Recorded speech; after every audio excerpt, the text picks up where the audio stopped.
Okey, jom korang teman kita hari ni pasang tikar getah. Kita memang suka kalau pasang tikar getah ni, style kita memang tak sama macam yang biasa tu. Okay, mula-mula bentangkan dulu tikar getah tu sampai hujung. Sampai dekat hujung tu kena lebihkan dulu macam ni sebelum kita potong. Nak buat apa pula? Okey, korang tengok kejap lagi. Lepas tu dah boleh potong dah. Nak potong pun senang. Guna pisau ke, guna gunting, dulu boleh. So lepas potong tu kita terbalikkan aja macam ni.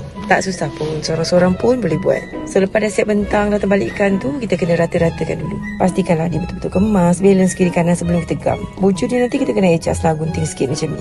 Okey, sebenarnya kita sahaja je lebihkan bahagian tepi-tepi tu kan. Nak bagi dia tak nampak sangat lah macam tikar getah. Gitu. Cik, wah. Dah tikar getah tak mengaku pula kan.